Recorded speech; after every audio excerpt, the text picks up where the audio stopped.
Morgan Jones is leaving Virginia, heading west to encounter new lands, meet new people, and put a new spin on a show in desperate need of one. But don't worry, in the opening couple of minutes, it shows all the changes they're making are the right ones. It's New Beginnings on the season premiere of Fear the Walking Dead. Season 4, Episode 1. What's your story?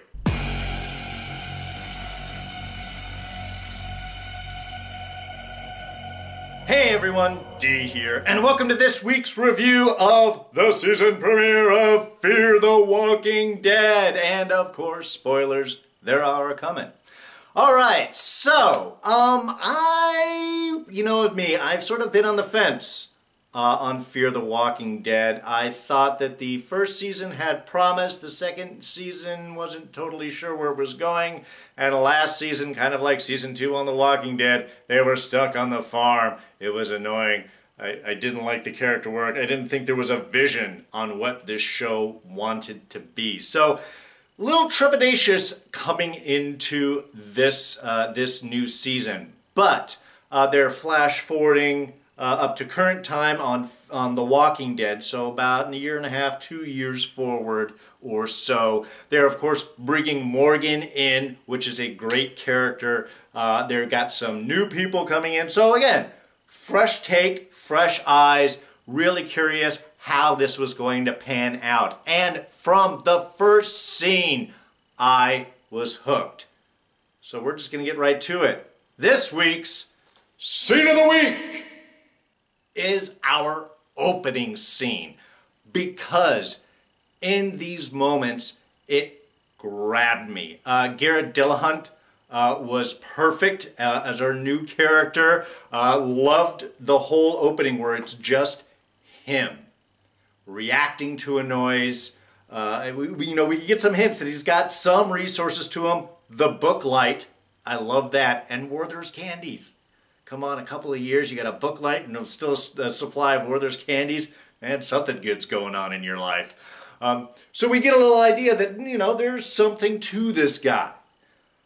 And then the whole opening speech, where he hasn't talked to anyone. It's been a year. He's trying to figure out, am I talking too loud, too quietly? I mean, there was so much great character work. I mean, really, Garrett just chewed up the scene beautifully. The camera work, the character, the scene setup, I was instantly hooked. 2 minutes in, I rewound it back to the beginning just so I could re-watch this opening scene. It had everything. It's what the show needed to grab me in. It really showed a change in approach. And the fact that we're starting off with totally new people gives us that sense of newness. And then as it wraps itself up, we're just thinking, okay, crazy guy out here talking to himself. Then the walker comes out, boom, quick draw, takes it in one shot, so we get an element of skill for the man, and then of course we get our reveal of Morgan, our familiar character. So I think that they introduced this new season perfectly, and I think this scene completely set the tone for what was to come in. It was interesting, there were new people, there was charisma, it grabbed me, and I instantly wanted to know more. Even if it was just to keep him saying platypus, pasta, just all the P words. And then from there we get our flashback. We get to find out how Morgan got to this position. And again, I think that this was perfectly done. You set up in the now with a new character, set up a whole new tone, show Morgan there, and then give us our story of how he got there. And it built perfectly off of the end of The Walking Dead, with him being in the junkyard and taking over Jadis's Anne's place. And we get our nice star cameos from The Walking Dead, maybe get a few more eyes watching this show, give a nice transition. Smartly done. Playing with the audience, but still smartly done. we get Jesus trying to get him to come back. We get Carol telling him how much that she changed him. And of course, we get Rick, the big player right there. Again, just nicely done. I'm glad they left it at the 3 because seriously, after the first 2, I was just waiting for that next knock. So I'm glad that that was Rick. And at least you finally brought up your big gun for the end. But I think they left things there perfectly because now, whether you watch this show or not, when Walking Dead comes back, or they can refer back to just, hey, I was looking for Morgan and he just disappeared. And that's sort of exactly where it is. You didn't need to know anything else. If you don't watch Fear, it still works for Walking Dead. If you watch both shows, you catch that connection and you can see all of that buildup. And you know that he was going to go because Rick kept telling him you can't run. You can hide, but you can't run. Never tell someone you can't do something. They always do it. And his whole journey, I thought, was handled really well. I mean, obviously there was that moment there where he had reached the crossroads and he wasn't sure which direction to go or what he should do, or could he escape? Was he stuck there? And of course, running became the thing. You can't run? Yes, I can. I can run from everything here. I can run into new territory, and that's how he transitions. And the whole journey I thought was beautifully done. So much focusing on the feet and the cars, his connection to the road. I thought it was beautifully done. We get to see the degradation and how much time has passed by the wear and tear on his pants, on his scarf that's hanging there, on his shoes as they get dirtier and the dirt changes and then they get wrapped up in tape, and you know how much time getting into the car. Finding a car with a full fuel tank, that's kind of impressive right there. And this far into the apocalypse, they kind of stretch things for me. But it worked perfectly because we see the full and then we see it empty and him getting out. So that's how he has gone a certain distance. The other one with the car, how he gets in, and then the next shot you see is the tires completely worn out and he gets out with this. Each stage, it shows us time has passed, how far he's gone, how much he has tread. Even the whole of avoiding people. You know, saw the first group of people, completely avoided them. And of course we get our second little encounter there. With the guy in the truck who doesn't want anything from him, and even is saying, we're always alone. You know, it's a reinforcing statement for Morgan. So it worked. It worked showing Morgan in this position where he didn't want to be around people. He didn't necessarily want to abandon them. He still reached out for that guy. But he didn't want to be a part of it. He didn't want to get caught up in that. So it was perfect that they continued that character, because then when he gets caught in the mousetrap after he leaves John, which again was another wonderfully done scene as he has that encounter and finally he's able to get coaxed in. You can sleep in the back or the cab. Of course Morgan's leaving in the middle of the night. He doesn't know what may come up. And everything that's here, the one constant is, how do you trust people? How do you trust new people? How can you believe that someone is being honest out there? So they really, again, they kept that tension. They kept the reason of why Morgan was still doing his job. So that when he gets caught up in Leland's mousetrap there, I love that line, it works. It's sad, because you're thinking, man, Morgan's going to get taken out by a couple of idiots. Oh, fucking yahoos there. He's fought all these major tough people, and this is how he's going to get taken out. But he already made a friend with John, who releases him out. Well, who tries to help him for that brief little moment. Again, showing this great character. Here is somebody who has been alone by himself, and now he has made some connection with a human being, not really ready to let it out, to let go of that so much. And also, Morgan didn't try to kill him or take his stuff, so that's a plus. All of that transition working well. Still Morgan trying to stay away. Even when we met Al, who was just an excellent new character. I love her truck. I love the guns. I loved her introduction to it. Really, I mean, strong character work with everyone here. The fact that they spent this first episode focusing on all of that, I thought was really well. But from the main point, again, I love that they had our opening for the moment. We get Morgan's backstory up to the present, and then they just move on from it and get us back into the story, introducing all of our new people. I like new people.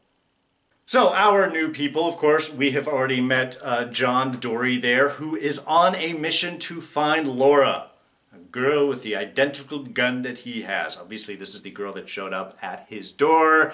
They fell in love, or he fell in love with her. Again, we're not, we can't necessarily think that everybody sees things in the right way. So variability there, but it gives him a great character motivation. And I think that is something that worked really well with this, is there were characters. There was a reason for Morgan to be out there. He's trying to get away. There's a reason for John Dory to be out there. He has finally left wherever he was, whether running out of resources or just not wanting to be alone anymore, and has struck out now to find Laura, to find this girl that he gave his other gun to. And then, of course, we have Al, which had a wonderful introduction there in that encounter with Leland. Obviously has a lot of supplies, has some really nice guns and a beautiful post-apocalyptic setup. But I'm assuming a great source of gas, because that thing cannot be fuel efficient. But finding out that she's a journalist, it's just, again, we have a reason for a character. Why she's there? She's out there to get stories. Everybody is out there for a reason. There's a reason why they thus have their encounter. And there's a reason why they have to stick together. I mean, one, I love Leland coming back after, being upset. Surprised that he wasn't just going to kill Al there and just wanted her truck. I honestly thought that was kind of generous for him. But again, reasons why these people now have to be together. John obviously has a connection with Morgan because it's the first person that he's seen in a year. Al having a connection with everyone because she wants their story. But that whole fight scene that Leland came in, again, beautifully done. I thought was nicely done. Gives Morgan a reason to be there. Because when they decide to do the defense, and when he runs up against the guy with a rifle, of course he should be shot. You're running up against a guy with a rifle. He should miss you. You should be shot. So it was a perfect again, I'm glad that he got shot because he should have been. And that shot forces him to thus be with the other characters. Now he can't keep running. I mean, he tried for a brief moment before he encountered again, bandaged leg guy from the beginning who was now actually turned into a walker. Another show of why you do need people. You can't run now, and also you can't fight off 2 walkers by yourself with a leg of that injury. So it gave reasons for everyone to be there. It gave reasons for each individual on their journey, and reasons for all of these people to thus be together. But that whole battle sequence with Leland and company coming against the group, I thought was nicely done. I mean, it shows the crew working together. It shows that they each have qualifications. We do get our fear of Al's character, but of course, her dad had a particular set of skills, so she must too.